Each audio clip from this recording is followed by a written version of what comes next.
What's up, everybody? Welcome to another episode of Flagrant 2. No easy buckets. Analysis by assholes. Water cooler commentary for your sports needs. We are back here. And I think that Austin Rivers is the most trash basketball player I've ever seen in my entire life. That was kind of unnecessary. No, it is necessary, and I'll tell you why. I was watching a replay of Clippers OKC game. Okay. And I've never seen a waste of athleticism like this in my entire life. I'm not saying he's an elite athlete. I'm not saying he's an elite athlete, but he could be the stupidest offensive player I've ever seen. He's the Ron Burgundy of basketball. He dials up what he's going to do in his head, and then that's what he executes. You know how like Bruce Lee was a formless version of martial arts? Like whatever you throw at me, I'm going to use that and then go with that. He is the antithesis of that. Like he goes, this is every single move. He has zero improvisation in his game. This is every single play. Ready? Ball gets swung to him. Jab step to the right. Dribble to the left, but not to the basket. Fake crossover up top. Kick. Nothing else. No. I've never seen him make a layup penetrate into the basket. Never. It is mind-boggling to me how little, I guess, improv you could say there is in his offensive arsenal. You know what he reminded me of for a while? Garbage. Aside from that, because I was a big Austin Rivers fan in like high school. Like I watched him in high school, college, and like unbelievable. I was so confused by this. I watched college and high school tapes, and I'm like, dude, this guy was gonna be the shit. Yeah, unbelievable. Son of a coach, like all this other shit. Like you think son of a coach, and you have no basketball IQ. Zero. Bro, it's jacking up threes whenever you feel like it. Yeah. But the thing that concerns me is like, you don't need that many moves to be effective in the league. Nah. You just need to be able to predict. It's almost like pitching and hitting. Like if you listen to Barry Bonds, right? He'll go, I used to study the fuck out of these pitchers, and I know what they were going to throw, and then I hit it. Oh, you follow a curveball, the slider, I'm taking this out the park. And I feel like Rivers has been in the league long enough where there's no reason why he's playing the way he plays. Rivers has been in the upside down. Yeah. I don't think that there's any... It's mind-boggling to me. He reminds me of very bad Lonzo Ball. Like, Lonzo Ball was playing, like, awful earlier this season. Okay. I'm looking at him, I'm like, this is Austin Rivers. This is exactly how Austin Rivers plays. I think you're just doing a light-skin thing. Games are very different. I know you think it's gonna be like Lonzo don't shoot. That's all Austin Rivers does. He doesn't shoot, but he can't catch and shoot. Nothing. Every shot Lonzo Ball gets, if it's wide open, he has to do a step back. Like, he has to do a step back every single time. Right. Because he brings the ball to the left of his body all the time. He brings it across his defender. Exactly. So, like, even if he beats you left, he's still bringing it back here. So it's like... Beats you right. Left, he can get it off. Yeah. If he beats you right, he's got to bring it back to the left for some reason. Yeah. So, he reminds me of, like, bad Lonzo. Like, as far as, like, they're probably just as athletic as each other. Like, Lonzo's pretty athletic. But, dude, if you give... I'll give Lonzo credit. He has a way higher basketball IQ than Austin Rivers does. It's just shocking that... it's just... I don't understand it. I don't understand it. It's like you know those scenes in a movie where an alien comes in and he tries to be a human. You know what I mean? Like he does his best. He's trying to blend in, and there's like 3 or 4 people like, there's something not quite right about that Austin Rivers. Exactly, right? It's like he high fives, but it's too hard. Yeah. You're like, why don't you know how to high five? That's how Austin plays basketball. He's like, he's like a conehead. He's a conehead.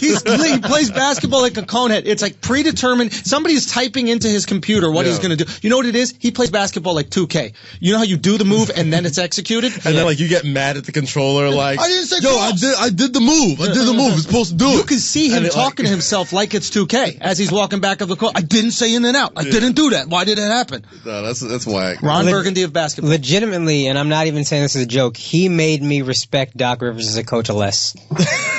I'm not even saying that as a joke. I was like, is Doc that great of a coach? His son plays like this? Bro, aren't you enabling your son? Like, I honestly feel if you let him flop out of the league, it would force him to develop an offensive arsenal that was potent at this level. I don't think there's any way. I mean, like, it's starting to really. I mean, mind you, he's gotten better, but he's still not the player that we thought he would be coming out of high school or college. Energy, Kaz. I'm getting tired watching him. Yeah. 14 dribbles to just pass the ball. He doesn't play smart. He's like watching. He's exactly. You know who he reminds me of a little bit as well? What? Sebastian Telfair. Interesting. Yeah. Where you watch him in high school and college, and you see what he's trying to do. Yeah. And you think, okay, by the time he gets to the pros, when he's with actual pro players and actual pro scouts and college coaches or whatever, they're gonna fix all that because the raw talent's there, right? But they're gonna fix that and turn him into a real player. Yeah, and it's like, nah, he's still the same guy. It's because he knows he's getting minutes. He was in high school. Yeah, Daddy's there. Daddy's gonna put him in the game. And on some level, I'm sure Daddy trusts him. Mm-hmm. You know, it's like I'm sure he's a formidable defender. Course. He understands the plays. He's going to be in the right position.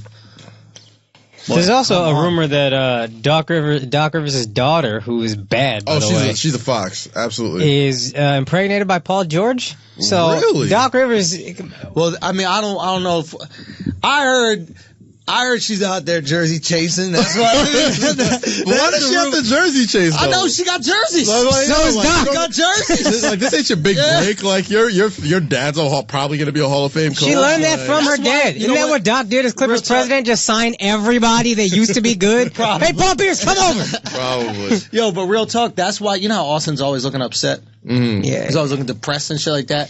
Wouldn't you feel that way if the entire NBA was smashing your sister? The entire other team is telling you they fucked your daughter. I'm gonna cross you over, score on you, and then finger your sister later. Okay? I'm taking your sister to Joe's Shanghai, and then afterwards we're going back to That's gotta be rampant though, man. If we ever saw Austin Rivers, at least me, I get my ass beat. Because there's no way if I'm Austin Rivers, I let this shit slide. Oh, hell no. Absolutely What you mean? Oh. I'm not. We're going to bump into him and we're going to have words, but I hope this encourages him to get better. Like, if I can see that your offense is so I could D you up. The good thing about the... I already know. I could D you up within a team structure. One-on-one, you'll destroy me. But within a team structure, I already know what you're going to do. Yeah. I know you're going to miss the layup. He would destroy you. He would destroy you. He would destroy you. He would destroy you. Even in a team, like, I was with you up until that last part. Listen, he'll get by me, but I'll call out what he's going to do. Because he already told you. That's your only hope in a fight, too, is he's going to be like, left cross. And then I knew that was coming. Right hook, and you're going to know. Yeah, you scored, but I decided what it was. Like, just because you get hit in the face and you called it doesn't mean you're still going to get hit in the face.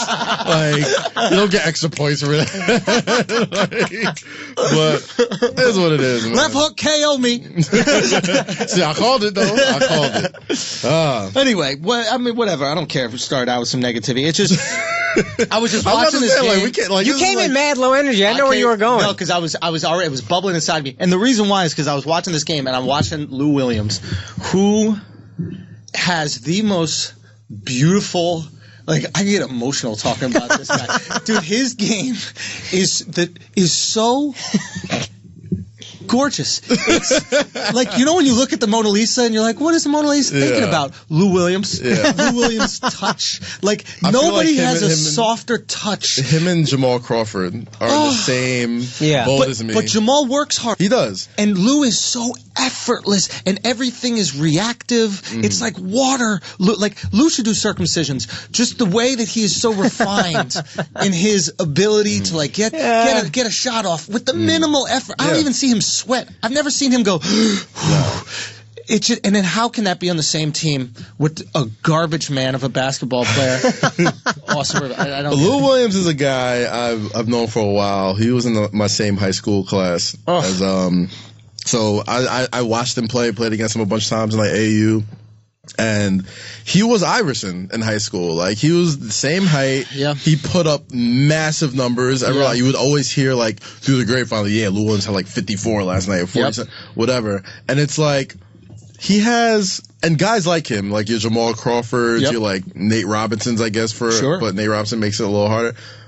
If you're not an NBA star, right? If you're not like a A1 alpha, LeBron, Dirk, Durant, Curry type of dude, isn't this like the most ideal position for an NBA player? Yeah. The coach says, we're not going to start you, but you're going to come in, and as soon as you come in, chuck. Just chuck and chuck and chuck. And if you're not chucking, you're sitting. Bro. That is the dream NBA. Who was the guy that started that?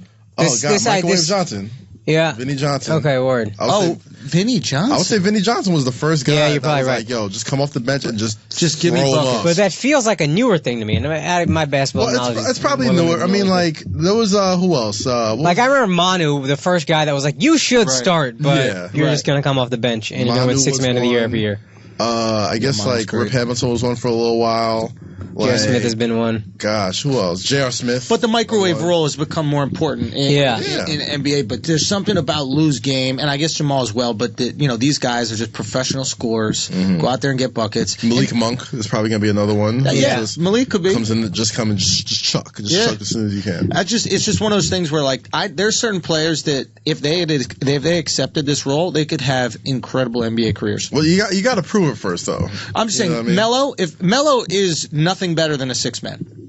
Really? I mean, he's barely. I've thought about that. He could be the greatest 6-man ever. Melo would be the greatest 6-man ever, and I think that at whatever team he was on, if they were playoff contenders, immediately become championship contenders. 20 minutes a game. He would never accept that. He would never accept it because his ego's too big, but he is a trash starting player. Yeah, like, I don't think he's trash is... Trash is... No. I honestly, you can't pay him little enough. No, I'm being dead serious. I'm being dead serious. Mind you, I've been off the Melo train for a while. The fish rots from the head down. Knicks are 7-5 when we're recording this podcast right now. OKC 5-7, and they just lost to the Sacramento Kings that we just trounced by 30. Porzingis, listen, everything. I think we need to apologize to Phil Jackson. Besides the triangle offense, all the decisions that he made are starting to come and showcase themselves in the light right now. Besides the triangle, getting rid of Carmelo. He understood the value of cutting out the cancer. Carmelo was so bad as a player for the team, just for the team morale. Chris Paul is like this too. Yeah. But they're so bad for team morale that it would inhibit the growth of Porzingis and the other players on the team. The second you cut the cancer out, immediately. How many minutes did Porzingis play last night? 25? He put up 34 points. In 14 active minutes, he put up 34 What does that mean, active? Like, as, like, the game's, like, running up and down. Like, not, like, sitting on the free throw line or, like, timeout. Like, because all that accumulates. But, like, in actual game time minutes, he only played 14 minutes and he put up 34 points. I mean, this is... Which is... and can you do that? Can you do that with Melo? No. And at this point, and it's like... Gosh, and I hate shitting on Melo because I was such a big fan of his, and like I was never a fan. Let's not be personal. Let's talk about it, man. Just talk about it. I think because I'm still of the ilk of you gotta wait till Christmas to see what this team really is. OKC or Knicks, both. Any NBA team, like you don't really know who they are until Christmas. That's fair. I would say All-Star break, honestly. All-Star break, That's too. fair. All-Star break too, but there's no denying like.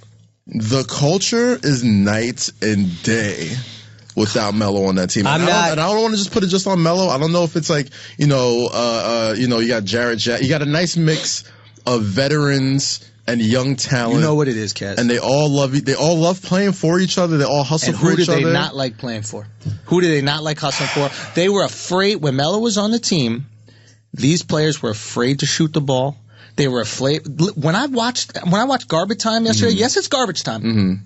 But I'm watching guys. But they're up, cheering. They're having fun. Kyle O'Quinn. First of all, Kyle O'Quinn. Kyle O'Quinn's a baller. He's the most like perfectly placed player on that team. He's kind of our Draymond. Exactly. He's not a starter. Nope. He comes off the bench. Much worse. He does exactly what's asked for him. Workhorse, plays D. An underrated passer. Yes. 7 assists yesterday. Bro. 7 assists Saturday. And dime some of them. Not just kick out. I'm talking about like no shoot look. A three, like bang. Layup. Like bro, it's a bunny. Bro, listen, I love O'Quinn, but when you see guys actually having fun and playing together and with incredible admiration for Porzingis that they did not have for Melo. There is I'll say this. There was an unnamed NBA player that I had a conversation with. Okay. Around this time last year when I think the Knicks started around like 12-10 or something. Okay. It looked all right, but it wasn't, it was a lot of ISO ball. Like Derrick Rose looked pretty good, but it was just, whatever. Right. This unnamed player was just like, I was like, yo, what's the deal? Why isn't this working? Yeah. He's like, he's just selfish, man. He's just selfish. Who's he? Talking to Melo. Talking about Melo. Yeah. He's like, bro, like, if he just, like, bought in, like, I feel like we could, like, we have the talent. Like, I see the talent. Yep. But, like, he just doesn't buy. He's just selfish. The ego is so massive. It's a black hole. It's absorbing everything around him. It absorbs the confidence of all the players around him. I'm seeing McDermott put up 15 shots a game. Yeah. And he needs to hit more shots, if you ask me personally. But the fact that he even has the self-esteem at this point, you think he's chucking those up with Melo? No, absolutely not. When you get a rebound, the ball doesn't stop. That's my only thing. And it stops for Porzingis, and we're Gucci with that. Yeah, because that's you're what it should not stop for. Yeah, yeah, exactly. That's what you get him for. Like, you're not. He has. It should stop for Porzingis because he has the most unguardable shot in all of basketball. He's 7'3". I'm gonna put the ball right here and shoot off the glass and try and block it. And the only way it's missing it is if I'm off, because you're not affecting this at all. Nothing you could do. You know what I mean? So I haven't seen nearly as much Knicks as you guys. Let me say a few things. One, he could be like a Yao Ming 2.0. Like, Yao kind of reminded me that put in the post, I don't have a ton of, he's skinnier than Yao even, but like, just off the glass, high release, you can't block it, extend it outside a little bit. Second of all, Phil's biggest mistake, I don't even think it was a triangle, it was a no trade clause for Melo. Yeah. That's the one thing, when Phil was doing it, I was like, I trust him, but this is not good. Absolutely. Yeah. This is a bad move. Fair enough. And Melo, I think, is a cancer as an alpha. Everybody talks about Olympic Melo, and I believe in Olympic Melo because I watched those two Olympics. And he just can't be your alpha. And that's why I think still OKC could work because Russ is going to be the alpha. So one thing I want to address about that, and this is something that I have to address for Melo and also Chris Paul. When I say, how do I explain it? Not every player is an alpha that you play with. Melo has an alpha energy that is intimidating to betas. And when it intimidates betas, they're not going to play to the best of their ability. Right. LeBron has an energy. Steve Nash had an energy that kind of uplifts betas. And it's you get sharing the ball. But like, it's called sharing the rock. It is sharing the rock. Absolutely. Don't get me wrong. But like Kobe didn't have and he didn't share the ball, but he didn't have an energy that uplifted betas. Do you know what I mean? So it's like Melo can thrive when he's with other alphas. But that's because the only true beta Kobe had was Pau Gasol, and he was an unselfish star. He was somebody that would be, you know. And Kobe really buttered him up because they related to each other on some Euro shit. Yeah, and on top of that, like Kobe just went through 4 years of like just shitty Laker teams. He's like, get me somebody, anybody. Yeah. I'll be so grateful. I won't chase him out. I swear to God. So he got Powell, and he was like, I'm not fucking this up. You know what's funny is we always hear about these great players making everybody around them better. LeBron is the only one I can definitively say that for. Jordan retired for 2 years. The next year and a half. The next year they made it to the conference semifinals. Yeah. You lost the greatest player of all time. Yeah. Without him, you still go to the conference semifinals. Yeah. Did he make you better? You see what I'm saying? Did he make because Pippen was going to Luke Longley better? It seemed like. I mean, like Pippen. No, it's a great point. So here's the thing: if you don't make people better, you got to be so good that that's okay. Melo and Chris Paul are not so good that that's okay. Jordan. I'm just saying as a general point, we always hear they got to make the guys around them better. Absolutely. LeBron is the only one that really does that. Yeah. And there's a few guys that do it, but Nash, these types of guys like you said, who pass the ball. Curry makes his teammates better. Curry makes his teammates better, and he also leads in a way like. I don't care what you say. What you want? These motherfuckers are dancing like they're the Jets on defense. Yeah. Like they are having fun, bro. Like they've been having fun for like the past 4 or 5 years. Like you've never seen any type of like even tension. Like even after they blew the 3-1 lead, like they came back more together. They came back more together and had more fun. It was more of an asshole, especially when they got KD. Like we would have no clue how bad a dancer KD was if it wasn't for the camaraderie that they built on the Warriors. You know, all I'm trying to say is like now the Knicks have that, and you removed one thing from the Knicks. So let's talk more about this, right? Okay. When it comes to this Knicks team, the reason why I like them and like why injuries permitting, I really do like them as a strong playoff team in the Eastern Conference because not because of the players they have, but the type of players that they have. You know what I'm saying? Porzingis took the leap this year. That's it. Megastar. Like you need those to be good in any year. Doesn't matter who's Someone on could your give you team. 40. Somebody you could blink and you could just pencil in 30 for him. That's it, right? A guy who will win you a playoff game by himself. Yeah. Exactly. Right. You got Enes Kanter, who I'll be the first person to admit I was not fucking with Enos when he first got here. He's third in the league in field goal percentage. He only plays the best stat of him. He's averaging a double-double, 14 and 10. Mm-hmm. He plays 25 minutes a game. Bro.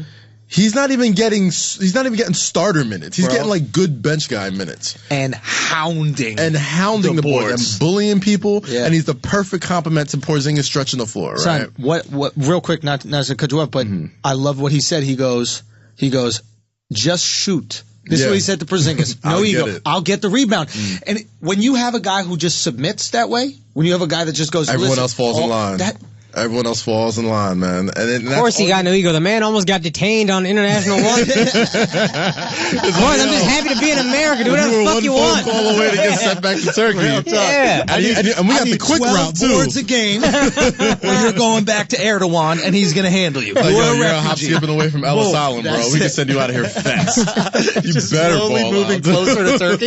He was safe in OKC. Now he want to rebound. Now you want to play D? All right. I see what it is. That's what we need. More guys from like war-torn countries almost. You know what I mean? Like at any point in time, shit could pop off in Lithuania or wherever the fuck Porzingis is from. You think that's why Serge's game fell off? He just got comfy in America? Serge Ibaka? Serge Ibaka? Yeah. He's up in Toronto now where it's mad international. Nah, we need a little more drama out there. Send him to LA. Watch how fast he gets his act together.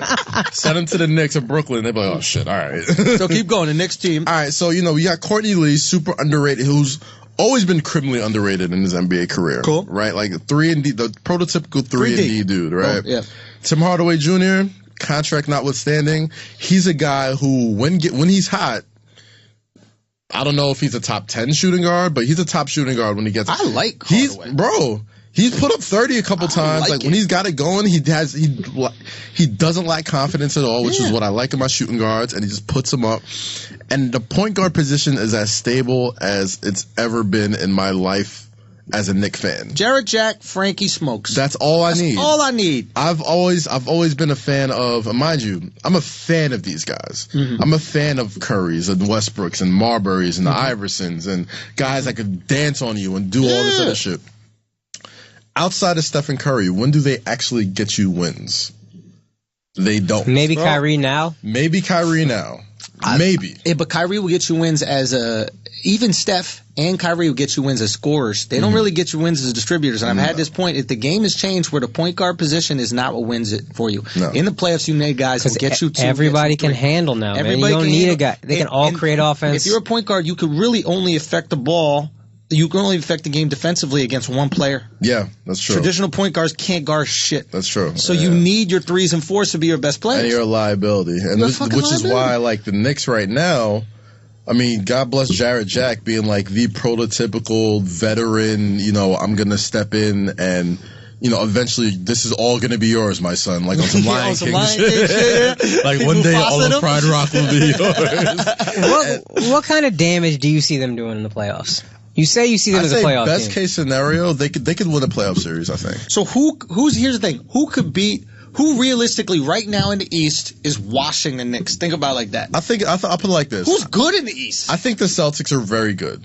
Very, very good. I think the Cavaliers will eventually get it together. They have LeBron James. They'll flip the switch one day. I'm with you on the Cavs. Celtics, we got 2 rookies playing major parts in that team. You give me a 7-game series with some rooks. They're not going to be able to handle third-year Porzingis. This is true. This is very true. That's going to be a low for them. But I believe in Kyrie's big game. No, I'm being sarcastic. The Knicks got one guy with any kind of experience, period, and that's Krista. And he never been in the playoffs. None of them have real playoff experience. There's no playoff experience. But my thing is this. But a rook is a rook. When the game slows down in the playoffs and you got a guy who's 7'3" and could hit an unguardable shot at any time. Listen, I don't care for the Celtics. I would love to see them lose.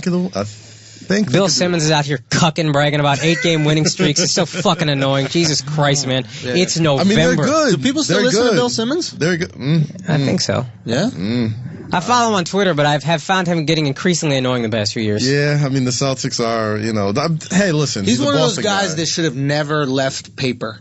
I never should have heard his voice. You should have never left writing. Like, you know, I don't know how that dude's voice is more annoying than mine, but he found a way. Gilbert Arenas, like, you know, he is so You funny mean Gottfried? On Instagram captions. Oh, gosh. And then that Complex show, mind you, I love everyone at Complex. Those are my guys. Bruh. That Complex show was not it, bro. The Out of Bounds joint, bro. Mia Khalifa. Also, Mia Khalifa's forehead is a centimeter long. Her eyebrows and her and her hairline are it's right here, dog. It's so close. But anyway, Gilbert's one of those guys, like, hilarious in the caption, and you see him in real life, it don't work. And Bill's the same way. You see him on TV, you're like, it doesn't really translate. Stick to the written, bro. Stick to the written. But I mean, outside of the Cavs and Celtics, I think the Wizards would be good. I think the Bucks would handle them. Be very good. Then who else? I'm just saying, there's no dominant team. I think Cleveland will figure it out, and then Boston Celtics close to the dominant team. Mm-hmm. So right now, you're going to have a situation where if the playoffs were right now, the Knicks are definitely. Yeah. If the playoffs were today. If the playoffs were today, they'd be a 5th seed right now. I think 6th, but.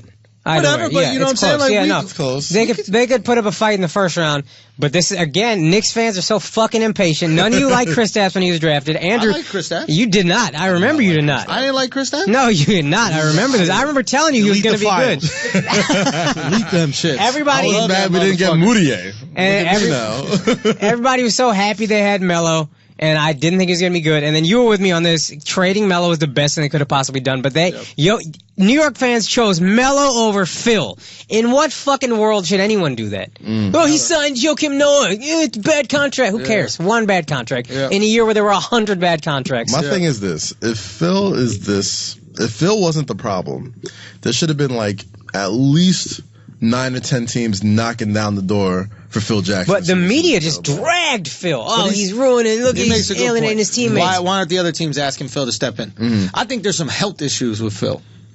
What, you think he's a little senile? No, I just think like he's senile. I don't think he's senile. I just think he's like a Great Dane. Like, these motherfuckers don't live long. Like, if you're that big, like, you see this guy walk. Like, if you see him even sit in a chair, very gangly. Like, he got the same build as Patrick Ewing. Dude, he has the same build as like the Big Ugly Giant or whatever that Roald Dahl book is, the Big Friendly Giant. You ever seen that shit? He has like a very big back. Dude, he's not built right. Yeah, it's too wide. There's too much space. That's why he couldn't go to like away games and stuff. Bro, like, he's like, I'm not traveling. He wasn't traveling. He was staying in the crib. No, his hips fucked. It's too much shoulders. This is putting a lot of weight on his hips. Bro, it's too. His wifey was too young. That's why. Oh yeah, Jeannie Buss. Jeannie Buss was. How old was she? Jeannie Buss was putting him to work. I don't know, but she looked. Jeannie like, busted wide open. That's what I heard they call her.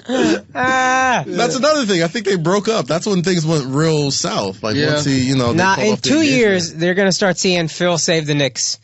But I think y'all ran him out a year or two too early. I think he really could have made this crack. You think he's gonna be on like some Sam Hinkie shit? Yes, perfect. Sam Hinkie. Thrive afterwards. Yeah. I mean, look, I'm a huge Phil fan. I would love to have Phil back, bring him back. I mean, he'll never be gone. Like he's won a title as a player. Like he'll always be like. More rings than anyone. Yeah, more rings than anyone. But. All right, fine. Okay, so let's call it out right now. You're starting a team. Mm-hmm. Giannis. Yeah. Porzingis. Simmons. Oof. I'm starting a team. You're starting a team. Who's your number one pick? Who do you go with? And you have your choice. You're starting a team. Giannis, Ben Simmons, Kristaps Porzingis. I go Giannis. I've also seen him the most, so maybe that's... I'm going Giannis, but by a nose over Porzingis. Okay. By a nose. Okay. And that's only because... You're a Knicks fan. Otherwise, it would be way more than a nose. One, I'm a Knicks fan. And two, I'm still not sure in Giannis's jumper. And I feel like, it's still early in the season. Mm-hmm. There's still a lot of tape that needs to be looked over so people understand like how to really defend this guy. Yep. And once people start to really slow down the game, you got to be able to knock down that jumper. Mm-hmm. That scoring load, that scoring average is going to come down. You know what I mean? And he's not the best facilitator yet. Like he's good. He's like a decent, point. He can run point for a little bit, but like, he's not that like LeBron type of next level court vision dude yet. So right.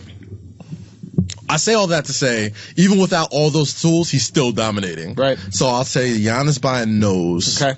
Porzingis right after him. Then Ben. Ben Simmons a comfortable third. Okay. If I want to win immediately, I'm going Porzingis. Okay. So if I feel like I have the rest of the team kind of set up and I need to insert one, I'm going Porzingis. Mm-hmm. If I'm going for like longevity, I gotta go Giannis or Giannis, whatever the fuck it is. Mm. But Antetokounmpo, right? Antetokounmpo, yes. Mm-hmm. I'm sticking with Giannis. So that's my middle name. Antetokounmpo? Yeah. What? I swear to God. Yeah, he said that already. You did say that already? Yeah. That's why I call him the Nigerian freak. This dude got the worst memory ever. You know, he forgot I lived with him for 6 months? Him and his girlfriend. You lived with him for 6 months? I thought it was like a few weeks in between. I thought you were best friends, bro. Yeah, terrible. I don't know, bro. Him and his girl. I was going through a really hard time in that relationship. Like, I was having memory issues because I was so miserable in the relationship that my brain was, like, making me forget how bad I felt. It's just blank space in that timeline of life. I swear to God, I was having like real memory issues with that shit. It was dangerous. Yeah, don't be in a bad relationship. Not like you guys are. Yeah, no, never. All right. Okay, but I'm just kidding, baby. So the reason I say Giannis for longevity is I just don't think he'll get injured, and I'm not confident that Kristaps won't. Kristaps just got a body where you're like, I could see him coming down, not even on a crazy play. I could just see him coming down weird, and God forbid, I'm crossing my fingers when I say this, knock on wood, do everything like that, but I could just see him possibly getting an injury that's nagging. Giannis, I don't know what would injure him. Well, he already has that nagging injury. He has that bursitis in his elbow. Which elbow? That's why he's wearing a sleeve. Porzingis. What, left or right, though? The left. Oh, it's not his shooting elbow. And I'm fine with that. I don't care. You don't need that elbow. That elbow's fine. Remove the elbow. But yeah, every Cut time. it off before it spreads. Throw the whole elbow. We don't need it, okay? You're fine. That's what I'm saying. Every time Porzingis lands on the floor, my heart skips a beat. And he falls on the floor a lot. Dude, it is. You know those Bleacher Report things that you guys put up where he goes into a portal? Yeah. That's what I pray happens whenever he jumps. I'm like, just have this nice soft landing and let him bounce up. You know how Ric Flair is like indestructible? Yeah. Porzingis is the opposite. The absolute opposite. I'm just sitting there just like, yeah. And I think as a Knicks fan, like you're usually just pessimistic. Yeah. So like this great start. You're pessimistic? I'm super. Are you kidding me? Knicks fans are pessimistic? Dog. It's a healthy balance. That's why. Yeah, it's a healthy balance. It's a front. We fake like we got it, but then deep down underneath. We all know. That's actually like every New Yorker in their heart, not even just Knicks fans. You just summed Brooklyn, up. what? Brooklyn's this shit, let's go. And then deep down it's like, oh God, it is kind of dangerous out there. 3 shootings in Brooklyn last night. That's us. That's why like, we got a little win streak going or whatever. Yep. And we're puffing our chest out a little bit, but we all know deep down inside, Big Boy goes down and I don't even like dude, every time I get a breaking news alert on my phone, like every time a breaking news report, it's like, oh, we're going to war with North Korea. Thank God Kristaps didn't get injured. Thank the Lord, everything's okay. We could handle North Korea. I don't think I could handle a KP injury. Like Trump tweets don't even bother me as much as like Porzingis injury reports. I'm like, oh my God, he's missing the Magic game. Shit, fuck, what's going on? I saw him in the suit in that game. Like, fuck.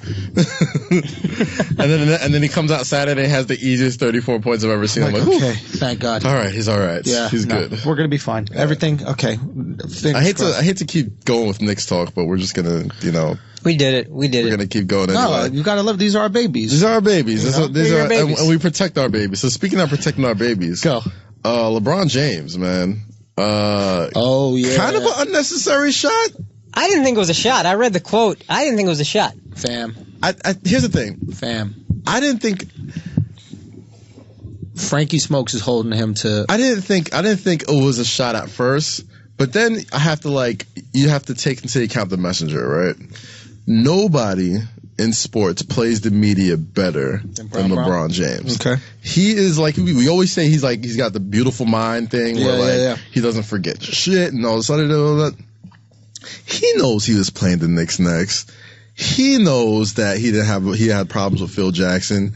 He knows that he's a free agent next year, and maybe he's putting in the bug like, hey, if you would have got Dennis Smith Jr., maybe I would have came next year. Like, you know that your backcourt is crap right now, and Dennis Smith just went off on your whole backcourt, and you need someone to pass the buck to because you don't want to say like, okay, my best friend is old and washed up. Isaiah Thomas is hurt. Derrick Rose really isn't what he used to be. Like, he's smarter than the average bear. So if I'm the average fan and I just see that, I'm like, oh, it's just a shot at Phil, like last year. But this is LeBron James. Nothing he says is never not on purpose. Yeah, or calculated. Yeah, but that to me doesn't make it a shot at Frankie Smokes. Also, Dennis Smith Jr. said he looks at LeBron as like a mentor, so it makes sense that LeBron will be like, that's the dude right there. Yeah. Unnecessary shot to say the Knicks messed up. He said the Knicks, he should be a Knick. Yeah. Like, you can say someone's a great player without saying that an entire organization fucked up drafting. Yeah. Yeah. You could have said, there's a specific dig. Yeah, you could say, again, I thought it was more dig at the Knicks than the Frank. Which I agree, but at the same time, it's like, you could say, I don't know how he ended up at the 9th pick. Like, they never say, wow, he should have been on the Kings, why he should have been on the Lakers, he should have been on the Magic. Yeah. It's 8 other teams. Like, why is it always... Ooh, great point. The Knicks. That's right. He should have been a Knick. He should have been a Sixer. Like, Markelle Fultz hasn't played a game. He hasn't played a game this year. Nobody's saying, Dennis Smith Jr. should have been a Sixer. Dennis Smith Jr. should have been a Celtic or I think he's scared of Frankie Smoke. Real and Frankie's gonna lock him down. Another nugget. Yeah, he hates his French high school teammate Romeo Travis, right? Yeah. Went to University of Akron, played at St. Vincent St. Mary. Yeah. Who was his teammate in the French in his team in France? Frankie Smokes. And what were they beefing? And he was telling before when they first played him, he's like, "Yo, watch out for Frank. The kid can play. He knows what he's doing. He's really good." So you think he's scared of Frankie Smokes? I don't think he's scared of Frankie. I think word's going around the league that his defense is stifling, bro. And I think. I really think LeBron is a little scared. He's trying to get in his head before it because LeBron don't want that. I wouldn't say all bro, that. it's gonna happen. There's gonna be a play where there's a switch and Frankie Smokes got ISO. If he gets picked clean, let me tell you something right now. I'm gonna call this. We're recording this on a Sunday. Shut the fuck up! Jesus Christ, I can't keep listening. We're recording this on a Sunday. He is swatting that shit. We're gonna call it Le Bloc. So I'm gonna call this before it happens. If it happens, yeah. If God, Frankie I can always tell when a black dude is from France. I can't explain it because he got soft eyes. I just look at a black dude and I go, "That's a French black dude." Because it's Haitian. They all is he Haitian? Yeah, I mean it's France, Haiti, sort of. Wait, is he Haitian? No. I mean, I feel like all black French people are Haitian in some way, shape, or form. But Nicolina, that's not African? Nah, bro. That is either. I don't know, bro. No, that's African, bro. Anyway, so I'm calling this right now. This will be out Tuesday, so this will be after they play them on Monday. Yeah. If Frank Ntilikina somehow switches on LeBron and strips him, it will be the loudest the Garden. It will be one play. It doesn't matter. Best case scenario is one play. It's going to happen over and over again. A regular again. Season game in November. Y'all are Simmonsing it right now. Y'all are Simmonsing it. Tell you, this is what's going to happen. It's going to happen over and over. Tyler's going to sit Bron down. He's going to say, "Listen, I need to switch up. I need to switch up the point guard position. I can't do that. I can't bring the ball up the court. I can't bring the ball up the court with this kind of pressure. I need a break." That's what he's going to say. He's going to put Dwayne out there. I need a break from this. It's going to be constant pressure. Can I just say something real quick? Sapoise. I didn't even know he's Haitian. Shout out to my Haitians. Frank Ntilikina, if you're watching this. Ace Hood better be in that game, front row, screaming shit at LeBron. I woke up with a new Bugatti. Over and over again. Intimidation, baby. Someone get Hood tickets. Oh, my God. This is exactly why it's best to make it in New York, right? All during the draft, what were we all saying? Damn, we should have took Dennis Smith Jr. Damn, we should have took Dennis Smith Jr. He plays 12 games, looks decent. Yup. LeBron takes a shot at him, and all of New York is like, "Fuck LeBron James!" Let's go. Let's go. That's it. So we got you Monday. All right, let's go. Like that type of gassing only comes. That's why y'all are terrible. Y'all get too emotionally invested. Bully up. Let's go. Shit, yo. Fuck out of here. That's what being a New Yorker is about. That's what being a Knicks fan is about. You're from Texas. You should know about it. People say anything about Texas, and y'all want to start a war. You want to separate. I say something about Ezekiel Elliott right now. You about He's to an throw me idiot. on the table. All right, that's Ezekiel Elliott, but there's got to be some Witten. What if I start talking about Witten? Wait, Witten's just a good dude. There we go. Witten got 15 years. This man been in the league 15 games. Doesn't matter. So what? Doesn't matter. That's our guy. That's my guy. Pat Ewing is. If I went at Pat Ewing, that's akin to going at Witten. Let me tell you. First of all, you can say whatever you want about Pat Ewing. This is the greatest Knick defender that we've had. This is the greatest Knick defender we've had in the last 40 years. Fine. Who's the fucking dude that ran back out on the court? Oh, with God. injury? This is bad. Yo, y'all look like losers. Y'all fucking losers. Bradley. Nah, Bradley, get out of my face. Is not Willis Reed. Willis Reed. Sorry. Lefty. Lovely I'm like left. ran back. Yeah. Wow, that was Paz, really you get bad. partial credit for that. Andrew, you ain't It took me shit. a minute. Jason Witten's our Willis Reed. Say what? Jason Witten's our Willis Reed. Listen, God bless Willis Reed, the legend, and I'm so thankful that he was part of the Knicks, but that was a long time ago. The future is now. It's Frankie Nitty's time now, That's right, bro. it's Frankie Nitty. Frankie Smokes out here. Nicotine in your veins. That's what he's gonna be. Yo, LeBron, watch out, bro. Watch out, bro. This is gonna be coming out after the game. We're setting him up for so much failure. Because if he gets Fam, cooked, I want to turn the podcast off, off. and I'm sitting here live. Listen, I want to let Frank know. Let me let you know something, Frank. You're lucky I'm not playing. I'm not even playing, but you're lucky I'm not in the front row because I would lock Bron up with you. I would get on the court. Yeah, I'm like, trap.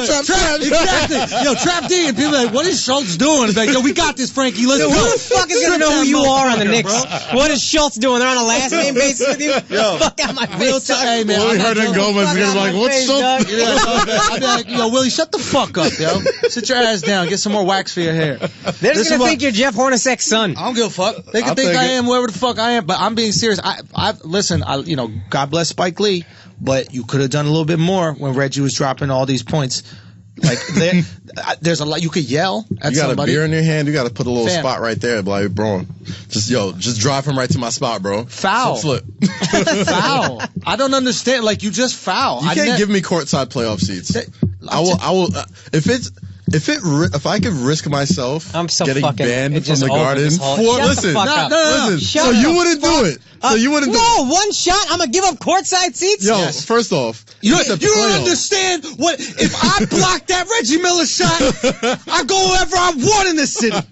You don't understand. You won't risk getting banned from the Garden to have the keys to the city. No matter what, that's it. I don't need to have. I already have my moment. I got my Knicks and chip. I get a ring. You're not gonna give me a ring? Facts. I'm getting a ring, bro. They gave my jersey in the raft. I'm getting my hoodie. They gave a ring to that kid who ran on the court when LeBron was in Miami, and he painted his shirt and he said, "Please come back." When he yeah, because he was like 6. No, he wasn't fucking. He was a grown kid. Son, I'm a 34-year-old man. I swear to God, I'm snuffing Reggie Miller if he's taking that shot to beat the Knicks. I'm not even. I'm that irrational of a fan. I'm that irrational of a fan. I don't need to come back to the Garden anymore. I'll snuff him and I'll take in that moment. Everybody's gonna look like they'll be worth it. Oh God, Knicks win. What do you do? What is that? A technical? I don't know. First of all, I might snuff him and say I'm a Pacers fan. I can't tee up the Knicks. Think about it. Coming in Pacers game, be like, yeah, I did it. Just take one for the team. Just take one for the team, bro. You're idiots. You're both idiots. Get out of my face. Bro, you're saying you don't care enough about your team to do that? Listen, first of all, I'm Indian first, and we value money more than any sports team. Why? All right, so don't... Cricket. India, Pakistan. You guys are going Well, there's already other beef there. That's what it's like being a Knicks fan, bro. It's not. You don't even know, bro. You don't know the half, dog. Bro, no, it's exactly what it's like Knicks being a Knicks Hicks. fan. It goes deep, bro. Come on, yo. Bro, the Indiana's where the KKK was originated. Never forget. Yeah, what do you never pro forget. KKK? Sure, if it means I get to keep courtside seats. No, bro. Come on now. You're saying India versus Pakistan. You have the opportunity to stop whatever the hell happens in that stupid game from happening for India to lose. How much I pay for these tickets? It don't matter. It do matter. For your country. It do for matter. your people. It do matter.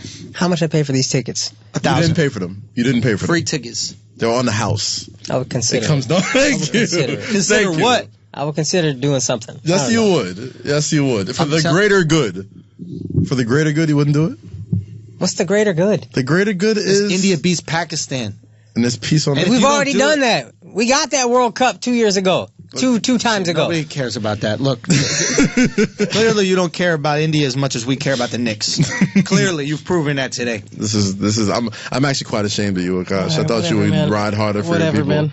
I ride for my people. Spike is over here yelling. I'm black, but I'm like 1B is like my Knicks. You're black, and we're Nigerian. Like 1A is fam. like black. 1A is like Nigerian.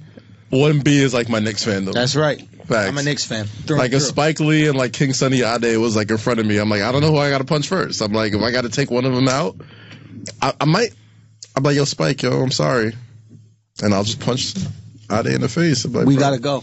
We gotta go, dog. Sometimes you gotta make these sacrifices. It is what it is, bro. All right. Shit. But yeah, don't come for Frankie Smokes again, bro. Or else you're gonna have to see about you. We're gonna have a nice combo next week about what happened in that game. Facts. And see if he regrets his comments. I hope they start him. I hope he gets stripped clean, butt naked at half court. Yeah. Steals all day. Talking about stealing, let's talk about LiAngelo Ball. That's a segue. Hey, I'm out here. You know what I do. I do these things right here. Mm-hmm. Okay, so LiAngelo is out there in China. Yeah. Risking his freedom for fake Louis Vuitton glasses. Fake Louis.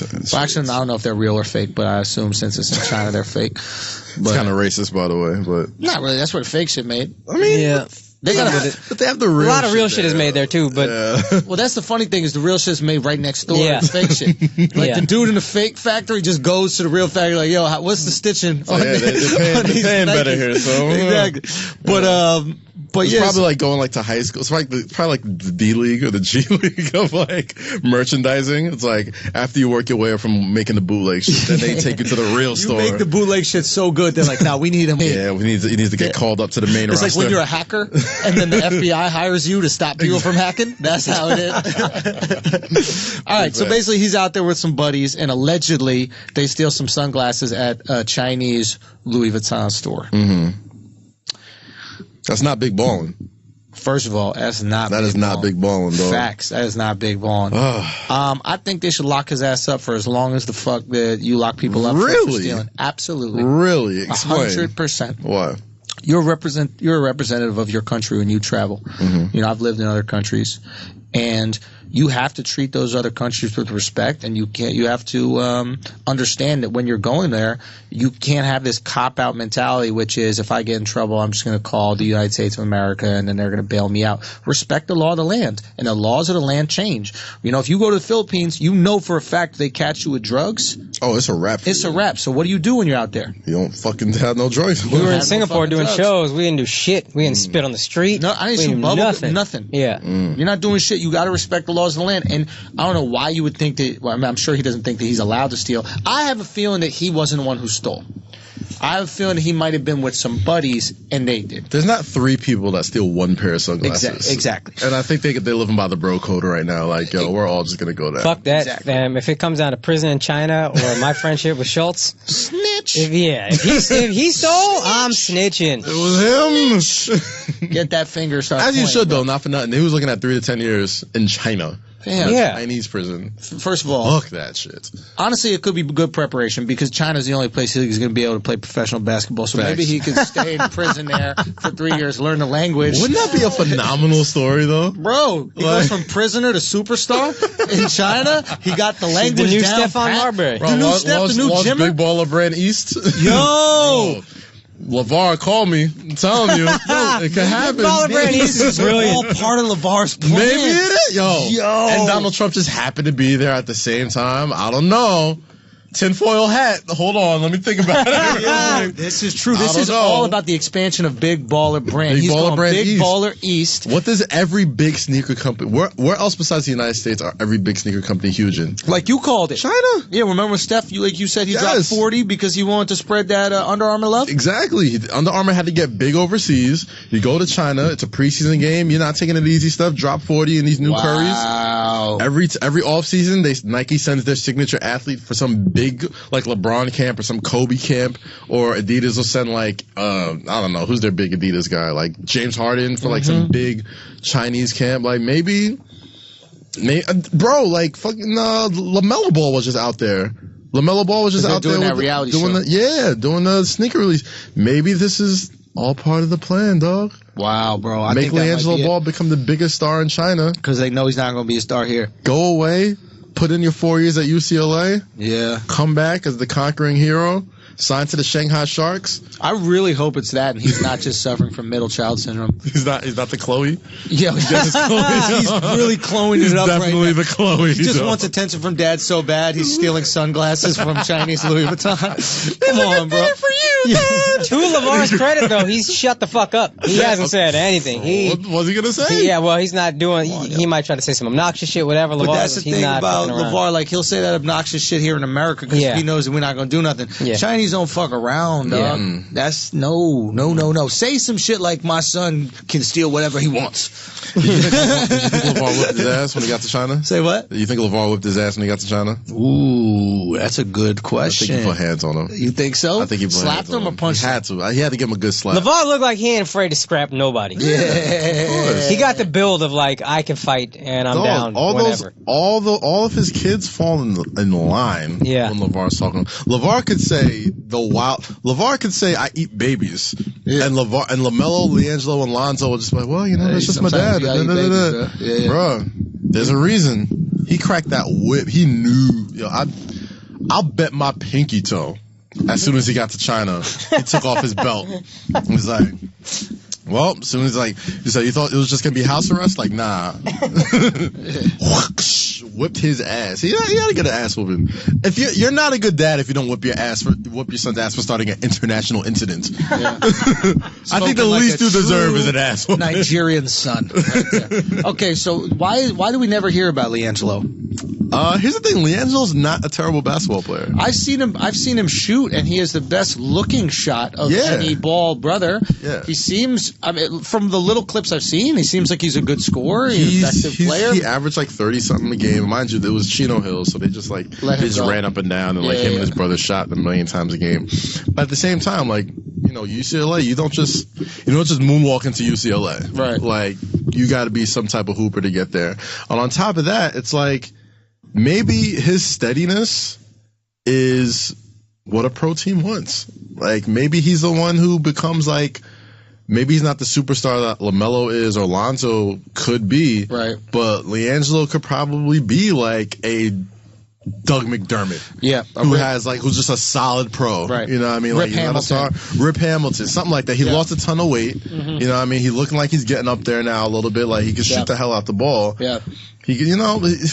Who knows? Yeah. Like, maybe not everyone can be a superstar. Like, would you rather be that person with, and this is a question for both of y'all, would you rather be Lonzo, this person coming in tasked with saving a legendary franchise, all these eyes on you, all these, expectations, or would you rather be LiAngelo, who could get his seasoning on and for UCLA maybe a year or two, come in very unheralded and just help a good team win? I think I'd rather be Lonzo, but that's also easier said than done. Superstar, absolutely. Let's go. What is it? All guts? No, I mean no guts, no glory, or something. Yeah, that's the thing. Like, I don't think Lonzo being a good, competent point guard would be enough for the Lakers. Like, Lonzo being what's his face? Mario Chalmers. That's a fail. That's a bust. That's Life a bust. is about expectations, right? The expectations for Zoe are high, and if he doesn't meet those, then he's a failure, right? That's what failure is about. So the expectations for this guy are minimal, so he can possibly exceed them. But I mean, for you, wouldn't you rather be the star of the team, the savior of a city, than just some guy who gives you 12 off the bench? Yeah, but I mean, think about it. Like, you could flame out real fast too. You could be that guy who you comes up with a lot of hype. You could be like Tyreek Evans, who was rookie of the year, averaged 25-5 in your first year, and then you just kind of flame out. Or you could be a guy who spends 15 years in the league. You're on the Spurs, and you're an important part of the Spurs. You're Danny Green. Yeah, perfect example. He could be a Danny Green. That's a great career for some people. Yeah, I'll take that. I mean, there's something to be said about playing for the Spurs and playing for that organization, and I would sacrifice a lot to play for that. But But I always say Danny Green has a very underrated basketball career. Like, he wasn't a top high school player. Mm-hmm. He goes to North Carolina, plays all 4 years, wins a national championship, doesn't get drafted, ends up on the Spurs, plays with the Cavs, plays with young LeBron, right. Goes to play for Pop, becomes a champion there twice. Like, that's not a bad career for a lot of people. No, you know what I'm saying? No. Like, I'd take that career over Greg Oden. I take that career over like a lot of most people's careers. I'm just thinking like there's a lot of number one picks who fizzle out, who come with a lot of fanfare, a lot of hype. Yes. I'm just saying I would like the risk. Okay. Like, I want to give me the sauce, man. I want the expectations. I want that shit high. Like, let's go. Let's see how far we can push it, because I'm going to raise the level of expectation. It's like when you play somebody, it's like when you play bums, you play like a bum. Yeah. You know what I mean? When you play greats, you play great. That's true. Right? So oftentimes the reason why I talk the most shit is to hype myself up. Right? Like, for real. Like, you got to. When I was playing that game with Jay Williams, like, I knew that if I came in bashful and humble, I wasn't going to practice before or anything. But I knew if I talked an immense amount of shit, it was going to get me, like, rehabbing my ankle. It was going to get me working on layups. Like literally, I was hooping for, like, a few weeks before just to get little shit down, anything I could. So, for me, I talk shit to motivate. So maybe that's what, maybe the Ball family's about that. Maybe the people who motivates him are his brothers. Maybe, like, just being around Lonzo and LaMelo, just playing them every single day. Maybe that's like the steel sharpening steel. Like, I don't know. He's not a point guard. He's a guy who's gonna get you some buckets. Get you buckets a little bit. Like, who knows? I don't think he's a terrible ball player. He's just a Chloe. He's like, if Chloe's like by herself, like, you'd be like, oh yeah, I would not. She's all right. I would not. You wouldn't? No, I would not. Oh, I wouldn't either. But I'm just saying, okay, bad example. You know how whack of a Kardashian you got to be to get Tristan Thompson? The most swagless NBA player in history, in my opinion. I don't care how skinny your jeans are. I don't give a fuck what you're doing. Tristan Thompson's not going to convince me he got swag. No. Would I want him on my team? Canadian sure. As fuck. Yeah, sure. Super Canadian. Take him on my team, but he don't got no fucking swag. If that's who you're pulling as a Kardashian, you fucked up. Oh, man. Kim got Reggie Bush at the height. She pulled Harden at one point, but Harden smartened up. Then Harden left her and became an MVP candidate. Exactly. And he said that too, and right? Said, I'm not around the distractions. I don't have the relationships that are distracting me. Okay, here's a question. You can pick one person's game in the league. Their game, not their physicality, their game. Who do you go with? Stephen Curry, no questions asked. Okay. Yeah, you're taking away like physical attributes, right? Just their game. It's probably Stephen Curry, yeah. Curry, absolutely. Honestly, and I was thinking about this. You know who I would take? It's set up to where it pretty much has to be a point guard or a shooting. It's got to be a guard. James Harden. Really? And at first I thought it was Kyrie, but he's not good enough a passer. And James Harden's game is, at least offensively, is immaculate. Incredible shooter, can get his shot whenever he wants. Amazing handle, gets to the rack, distributes beautifully. Like, I just think I think he might be, offensively speaking, the best all-around player in the league. And as great as Steph is, it's just soft. I would be with you. My only, and this is just an aesthetics thing. Yeah. The one thing I don't like about James Harden is the way he like flops for free throws. That just bugs me. Like how he just they had to put in a Harden rule. Steph flops for threes. Yeah, but he shoots and kicks his legs out. Like, all right, isn't that softer? One thing, but they didn't have to put in a rule called the Harden rule where you can't sit there and do the little fake bop in and throw it at the rim, or just like run and just like take someone's arm and put it up there and it's a foul on him. Hot. I love it. That makes no sense. Also, Steph, I don't like the Warriors. I don't love Steph, but it is crazy. You can just pull up from anywhere, and it's not a bad shot. Yeah. I mean, Harden got a similar ability. I don't think Harden has like a green light. Like Steph Curry has like a neon green light. He is the greatest shooter in NBA history. The Mario star. Yeah, he got the Mario star. Like he can literally step across half court and pull it. It's like, he'll get it next time. Boom. I'm just saying the game. If I could choose to have that, like for whatever reason, I don't know. I'm not as inspired by Steph's game as everybody else's, but there's something about the way that Harden plays. It's just so dynamic. Like whatever you put in front of him, he'll find a way to move. He'll find a way to circumnavigate it. A close second for me with that, Boogie Cousins. Oh, Boogie! I love watching Boogie Cousins play, dog. Like he's like a 6'10" grizzly bear that plays Lou Williams touch. Like it's he's hitting step backs on centers. He kind of does have Lou's touch. Yeah, even their feathery, games are feathery. How you that touch? Big? Those big ass hands. And he's a fucking grizzly bear, dude. Bro. Like, it makes no sense. Like I don't know how they made him. Like, but he's one of those guys where he could be just as effective at 6'1". Facts. I don't think that his game relies entirely on his size. It relied on size, like maybe the first half of his rookie year. But now? And then like, as it went along, I was like, oh no, dude got range. Like, oh no, dude got handled. Like, oh no, he's just a big ass guard. Yeah, he's a massive guard. He's just a massive point guard. Like, he's amazing. Like, he's another guy that I'd be like, yo, if I could play like you, like, that must be so fun. Like, when you see somebody 7 feet tall and you're like, oh, this is food. This is food. Let's go. Let's have it. Like, at any place, like on the paint, 3-point line, mid-range. Yeah. He's a beast. I'm a huge Boogie Cousins fan. All right, let's chop it up about some football, man. Obviously this story dropped, earlier last week, but Josh Gordon said he was receiver for the Cleveland Browns. Cleveland Browns. Cleveland Browns. And he said that before games he would get drunk or not get drunk, but he would drink alcohol. He would drink or be high. Be high, smoke some weed. He had like a ritual, and he would go through it. And I would say before this year, I would think that this was completely unreasonable. Mm. But knowing now what I know about football, it almost seems more odd that people could do it sober.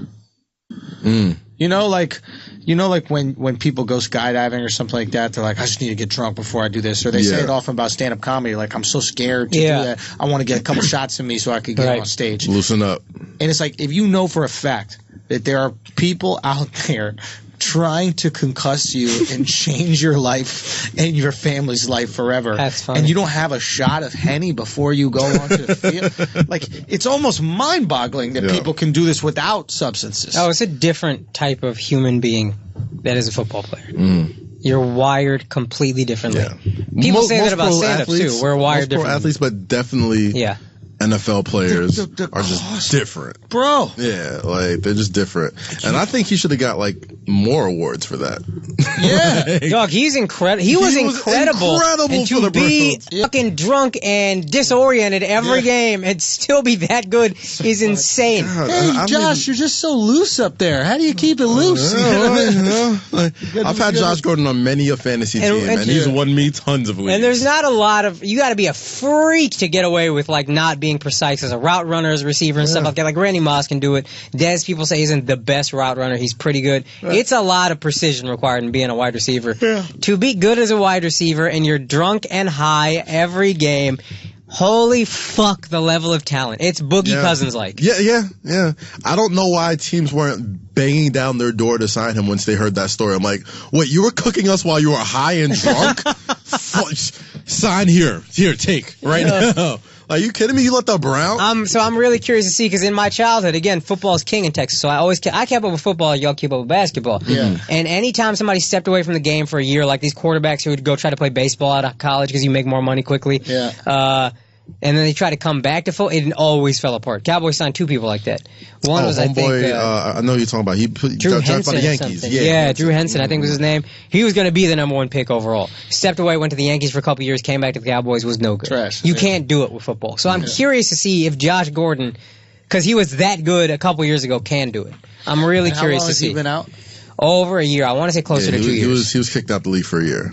Yeah. But like half of that was like because of suspension, and then once he got another drug test, it was like you're going for the whole next season.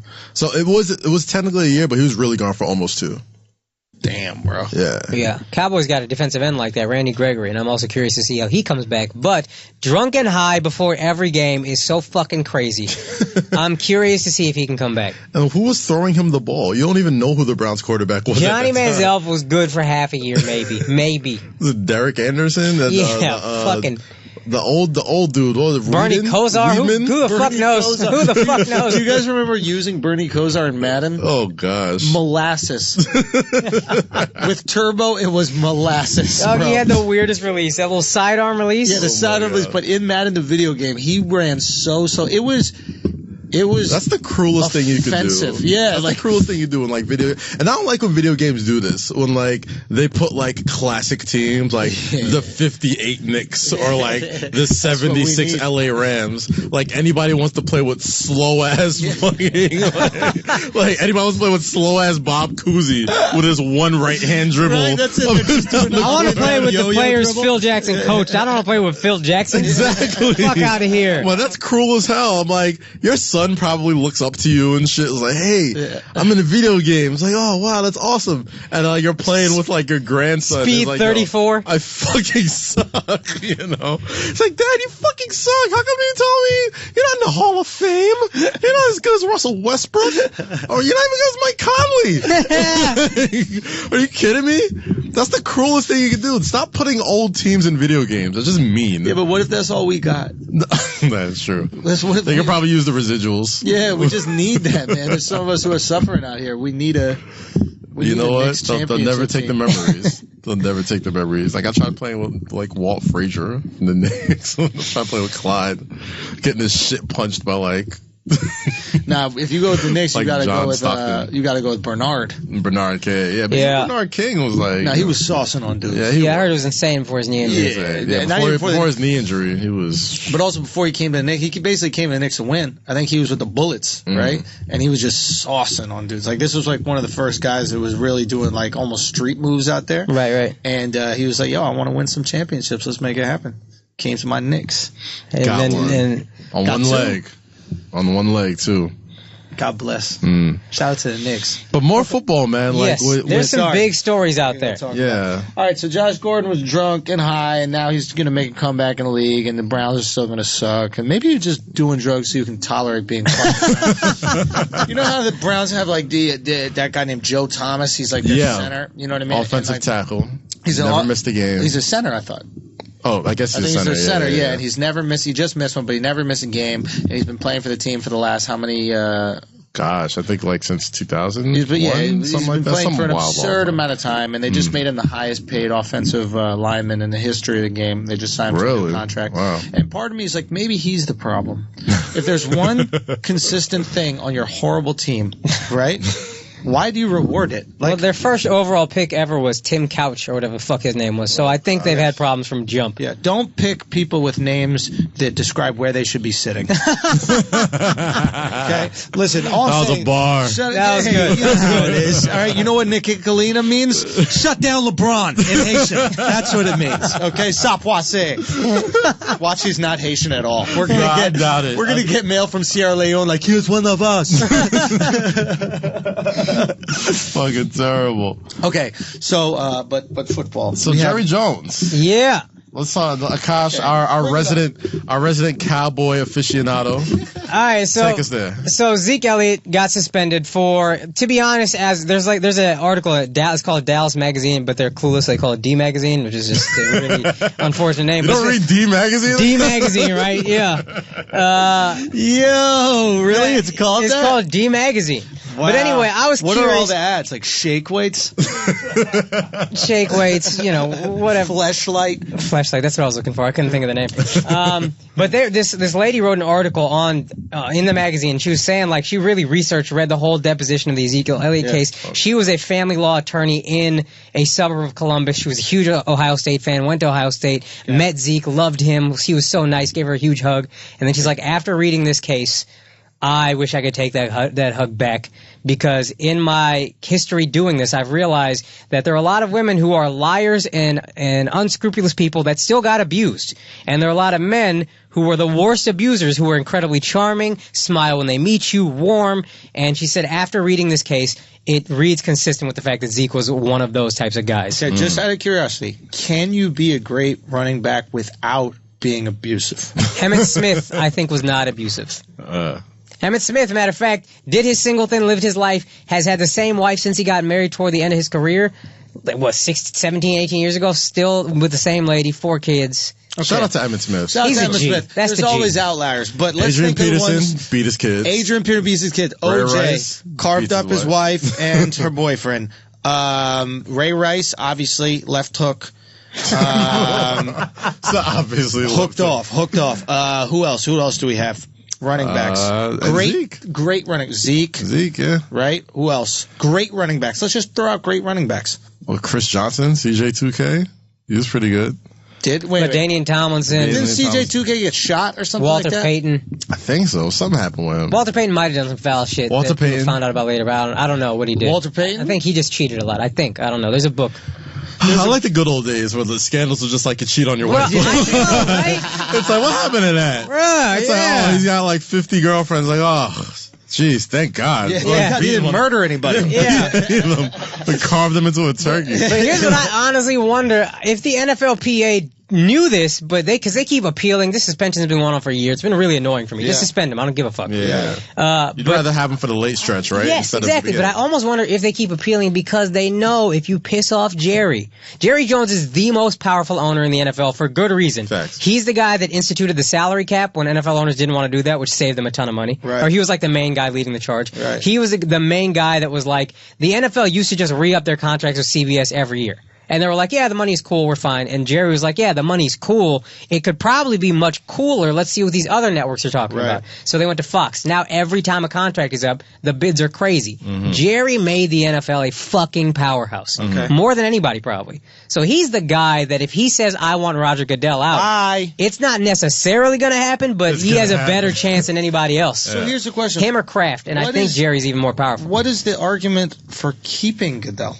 I don't understand. Someone explain that to me. I don't get it. The league is in shambles. The only thing we're talking about is CTE, domestic violence, kneeling, social justice. Yeah. Your top players, and this isn't his fault, but all of your top players are injured. Mm-hmm. Now, I'm not saying this is obviously not his fault, but it's just, the icing on the cake, if you will. Every player in the league loathes. He has bungled everything that's been given to him from Spygate on. And let's just talk about the most important thing, which is the money. Is the league bringing in the same amount of money?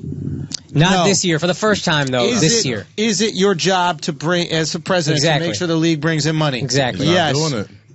Bye. Yeah, that's your job, bro. Someone give me an argument for Goodell. I don't And here's understand the thing. People don't understand, and people listening to this or watching this think that the owners work for Goodell. No. Goodell works for the owners. Yes. You got 30 people that you need to impress. Mm-hmm. And be like, hey, am I doing a good job? And if 10 of them say no, guess what? Here's what's even crazier to me. I don't think. Why is it that hard? Here's the craziest thing. My bad if I got you. No, you're good. The craziest thing, Jerry's not, I don't even think, fighting to fire him. He's fighting to not extend the contract to 2024. Yeah. If you run a business and your CEO is losing money this year, are you going to extend him? Mm-hmm. Best case, you say, you know what? Let me give you another year. Yeah. Mm-hmm. Let's sit on this contract, you guys. Let's put the extension talks to the side. Why don't you do the same thing to Goodell? $50 million a year. Crazy.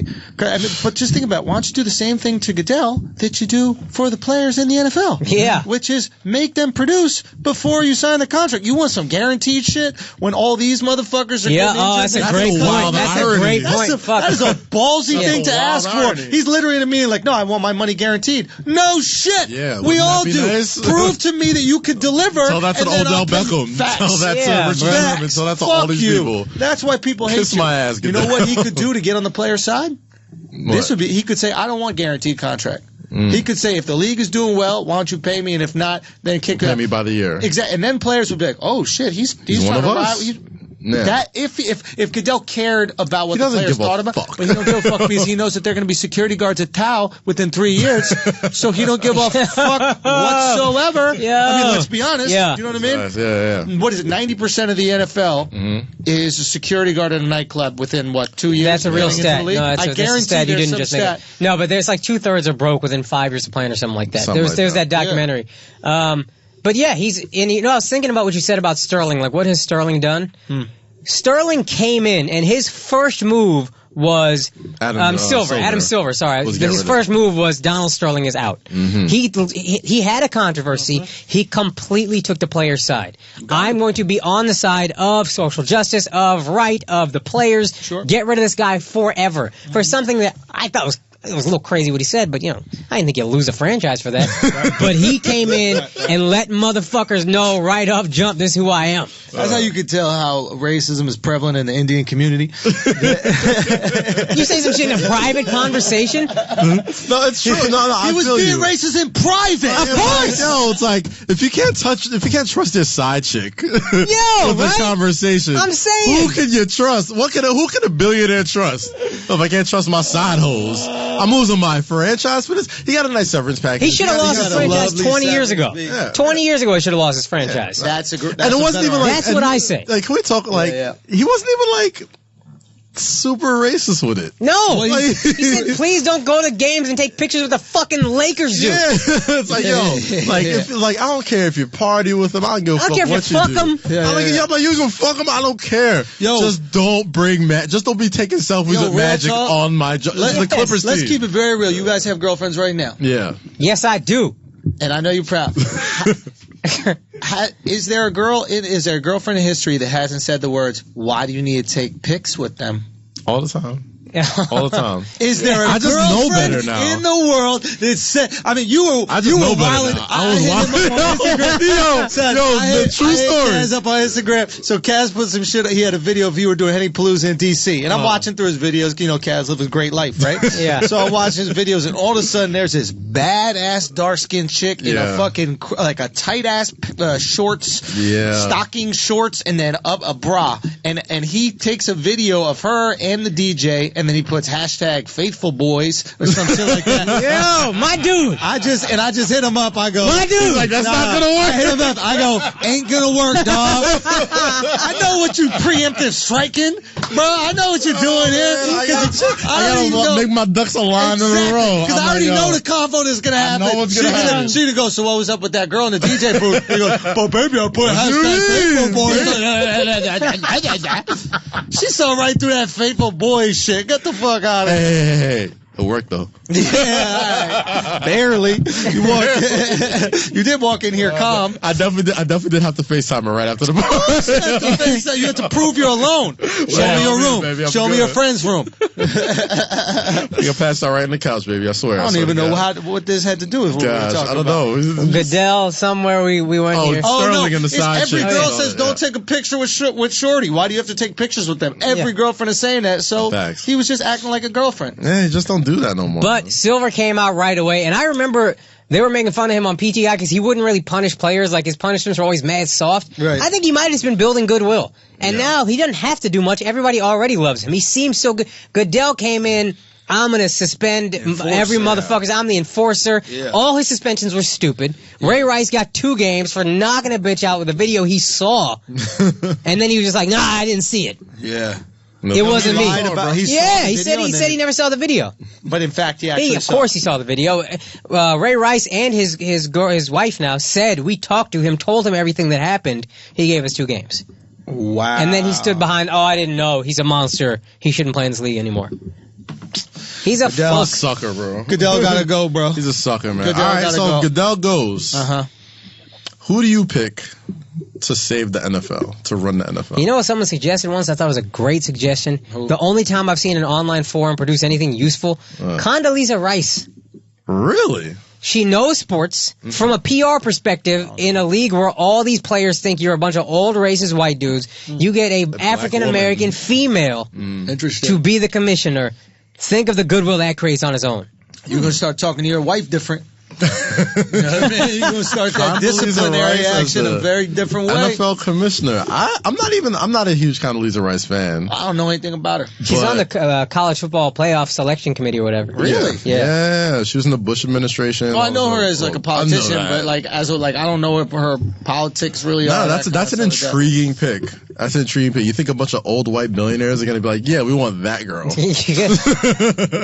After this year? Nah, they saw what happened to Donald Sterling. They don't trust no black woman no more. Man, if I had to pick one person to run the NFL, to save the NFL, I might think I'm being a homer for this, but I'm picking the McMahon family. I'm picking Vince McMahon, bro. Vince McMahon has been karate chopping lawsuits left and right. Real talk. For decades. He fucked the XFL, though. Teflon, dog. Yeah, the XFL, whatever. But wouldn't that be like another thing? Wouldn't that be the ultimate comeback story? Facts. Fail with the XFL. There's only two people that went head up with the NFL in its peak. It's Donald Trump and Vince. That's what we should make. We should make Donald Trump commissioner so he leaves the presidency. I'd much rather have... I'll roll out the red carpet for him to be the NFL commissioner. And I think he would too. Real talk, those tweets would be fire. Fire! Imagine! Those tweets would be fire. What's up with all these wives getting knocked out? Why don't you duck? Those tweets would be flamed. NFL players making up fake concussion stories. Fake news, sad. He's like, I see the Cleveland Browns trying to tank. It's not going to work. Sad. Yo, not for nothing. Like, here's the thing, right? And even if ratings continue to drop, he would lie and say they were the best ever. Because he's involved. Listen. NFL ratings at an all-time high. There were 10,000 people watching. There was at least 40 million people watching. Get your facts right. Here's the thing about Donald Trump. Like, he's evil and all this other, like, awful stuff. But he's entertaining, man. Like, he's just really entertaining. He's the funniest stuff. And, like, if he's not in charge of, like, the free world... There's still a part of me that can find him wildly entertaining, right? It's hard now afterwards, but if he never was president, if he was never president, he would be the most beloved sports commissioner in the history. Just think about when he fired people. First off, let's stop. Let's pause this real quick because I know how this is going to look for people, right? Let me give you context, all right? Yes.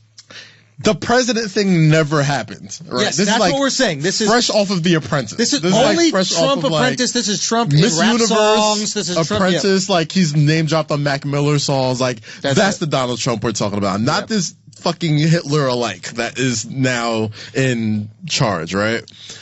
You wouldn't want him running the NFL after Roger's done? In a second. Unbelievably entertaining. Yes, facts. You have a video of Ray Rice and his wife knocked out. And he said, I need to hear both sides. When she wakes up, is she up yet? Has she woken up yet? When she wakes up, have her come talk to me. I want to know what's going on. I want to know what's happening. Maybe the ground is hard. The reason my hotels have carpeted floors is for things like this. Like, I had the best floors. All the floors are carpeted. I put it in all my buildings. There's a bounce to the floor. Not this hard marble. Marble is hard on the head. Not that I would know anything. Shut up, Melania. Trump. I know you listen to everything and watch all this type of shit. Next. Just consider it. You stop being president. Just step down. I guarantee you all these NFL owners would love to be in charge of you, to be the commissioner. And isn't that what you want to do?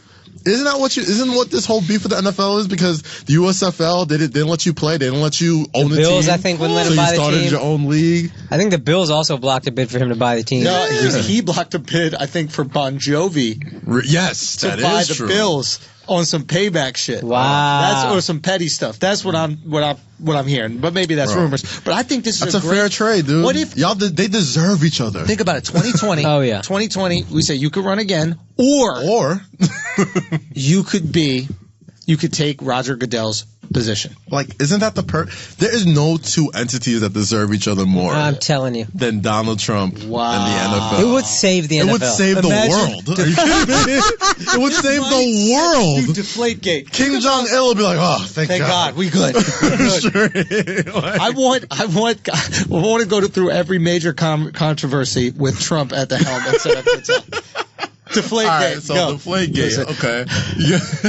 He's like, Tom Brady, he's a great guy. Yeah. Love him. Votes for me. Gives me tons of money. He would never deflate balls. I touch all his balls. He's the best balls. People are deflating things. I don't know about that. I know things are like inflated. They're called breasts. Thank you, Melania. Build them up. Get them bigger. Walls, titties. I don't care. It's all about grabbing pussies and shit. He's like, I think we need more female sideline reporters so you can grab them by the pussies. Absolutely. It's totally okay. I do it all the time. Listen, Joe Namath, he's a great man. Did he hit on that girl? Well, why was she asking him questions? She looked like she was into it. That looks like consent to me. I feel like we're doing impressions of people who do Trump. Yeah, impressions.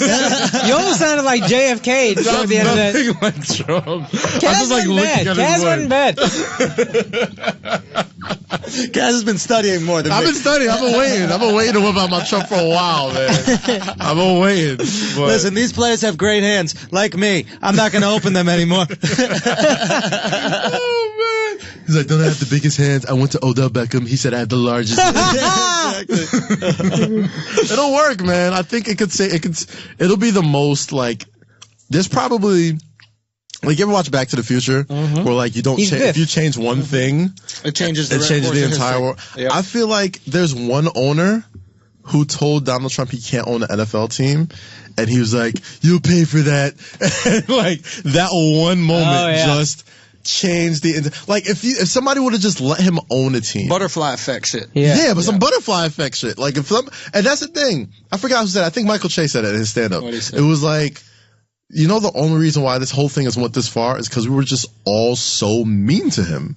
Like, we were just really we would just clown him unmercifully. Yeah, if there was just one guy who was just nice to him and just let him own the NFL team. Yeah. Just do whatever you want. Just own the team. Yeah. He probably never becomes president. He probably eventually becomes like a commissioner, or he ends up doing some other shit in other sports. Maybe he's a great sports owner. Who knows? Yeah. Maybe he's another Jerry Jones, and the NFL sees, they invent some wild helmet that saves concussions, and like you can like play for like it's just made out of his hair. Yeah, it's made out of his hair or some shit. Yeah. Like maybe like that is the one moment in history that like changes the entire world. All right, let's start lobbying for it. 2020. Trump replaces. This is real. This has got. Let's make this happen. I think we could listen, if we got the Dipset national anthem. Facts. If we got the WNBA finals trending. We got WNBA finals trending. Put this on record, because this is going to become a thing. This is going to happen, and it's got to be known that it came from Flagrant 2. Flagrant 2. Trump to head the NFL. Trust me. Black people watching this, I know it sounds crazy. Supporting Trump in any, think of the greater good right now. Just think of the greater good right now. You get him out of office. You put him with the one league that needs him, supports him, and empowers him. And his supporters they're NFL fans. And his supporters will rock with him. His supporters will almost accept the fact that he's not running again because Colin there's somewhere Kaepernick, else to go get him. Would you get up off the knee to get Trump out of the White House? How much do you care? That's what I need to know. The ultimate sacrifice. Wow.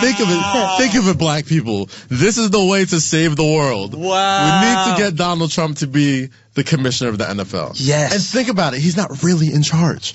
The owners are in charge of him. The owners tell him what to do. But in his stupid ass head, he thinks he's in charge. Wow. Deals. We can make better deals. Yeah. Oh, he's actually gonna go rogue 1,000 times and do all kinds of crazy totally shit. fine. But it will work for the NFL. Football, that's fine. Yeah. That works for a sports league. For the world, no. The NFL, sure. Fuck it up. I don't care. This is a phenomenal idea. We have to make it happen. What's the hashtag? Trump 2020 for NFL commish. That's a long. Yeah, it's pretty long. Okay, how do we tighten Trump 20. I don't know. We'll think of it. We'll figure it out eventually. We got to get it. Help us. Trump for NFL commish. Trump for NFL commish. Yes. Trump number 4 for NFL commish. Trump for NFL commish. The number 4 NFL commish. We need to make this happen. We need to make sure that Trump sees it. We need to make sure that we protect not only our country, but the great sport of football. Absolutely. And Trump might be because think about it. We all do love football. As shitty as the NFL is, real talk. Think about we love football, the sport. I love it. He's denying climate change. CT is gone in 20. Bro, CTE is gone. He literally will go up and be like, they hit their head. Don't be a pussy. That's it. But CTE is killing people. Guns don't kill people. People kill people. CTE is like a gun. I honestly believe that he will have us thinking that football is a fun, little rough and tumble sport that it used to be to us. Yeah. Even if I know CTE, I could watch and be like, listen, I know these guys are still getting CTE, but think of all the lives we saved with him not being president. Thank you. So again, I can make peace with it. The greater good. Listen, I will sacrifice all. This sounds like real dictators, but I will sacrifice every NFL point of drain if it means I can save the world from a nuclear holocaust, I'm not even thinking about it. I'm like, fuck the NFL. See these Africans. This is how Joseph Kony gets started. Yeah. There's some good idealistic shit like that. You gotta be careful with these. Take their brains, dude. Take them. I don't give a fuck. My kids will play basketball. Take them. Take their brains. Yeah, we just figured it out. You are saving the world from an eventual nuclear holocaust. Fuck the NFL. I'm good. Trump, do it. You know you want to do it. Trump does it, and you know what he also does? He builds every new stadium. Yeah. The Jets and Giants get their own stadium. Let him be in charge of the construction projects. Fuck it. I don't care. You can build a stadium right on the West Side Highway. I don't give a shit. And also, I'm tired of pretending Trump Towers aren't beautiful. I'm tired of it. I don't keep doing it. Them shit slap. You walk by there like, yo. Listen, when I was apartment hunting, dude, hotel tonight, bro. Listen. If that shit pops up, we in there. I feel terrible. I'm like, yo, listen, like, I gotta stop. Like, listen, that Trump building on the West Side Highway, overlooking the water, bruh. Kind of scenic. The one on the Columbus Circle? Columbus Circle, yeah. That Derek Jeter used to bring all those hoes into? Yeah, give them the gift baskets. Bro, listen. Hey. There's certain things that evil people could do and be extremely, productive at. An evil person like Trump is the perfect person to run a fucked up league. I literally think God had us do this podcast to come up with this idea. Yo, real talk, man. This is genius. I think this is the future. I think we've really figured it out. And I honestly, in my heart, believe that we could convince Trump to do it. We can do it. Because here's the thing. Because he's not enjoying being president. He does not like being president. He doesn't like doing that shit. Because here's the thing. What is Goodell? On some level, he's a dictator. Yeah. And Trump would rather be a dictator than president. He doesn't have to deal with Democrats telling him he can't do shit. All checks and balances votes and all this other nonsense. He just wants to run a business because that's what he's used to doing. Yes. And he could have that complete autonomous power in the NFL. Dude, we figured it out. Go for it. 2020, Trump for NFL commish. Flagrant 2 saved the world. God damn, we out here killing it. Let it be known. We out here fucking Stamped. killing it. Shit, I think that's it, guys. We out. That's how we end it. That's it. God bless, yo. Thank you for listening to Flagrant 2. Get this damn ball rolling, man. Trump for NFL commission. Let's save the world. Yo, thank you guys. First of all, I just want to say thank you guys so much. All the people who came out to my live show. Yeah. Gotham Comedy Club. That shit was dope. I featured for him. It was crazy. One of his friends, we were downstairs waiting. One of his friends, came to watch him, and then somebody that worked at Gotham came downstairs and was like, hey, your friend wants to watch the show, but we literally don't have a place for him to sit. Wow. This is as sold out as we can possibly be. It was so hot, man. A lot of Flagrant 2 fans in there. So I felt the love when I got on stage, so thank you to everybody who came out from Flagrant 2. Yes, sir. I like that. We got to make some things happen, man. We got to find a cool live dynamic for Flagrant 2, I think. Oh, absolutely. We're going to find something out. It'll be cool, but yeah, just thank you guys so much for supporting. There's nothing better than, obviously selling out at home, but just performing at home. Obviously I don't get to play the Garden, but stand-up is my space, and to be able to do that in front of people that I identify with and I feel like I represent is the best feeling in the world. So thank you guys so much. And it's cool because I'm a fan of you guys too. Respect. Before we even did this podcast, I was a fan of y'all work and shit. Commish, not miss. Commish.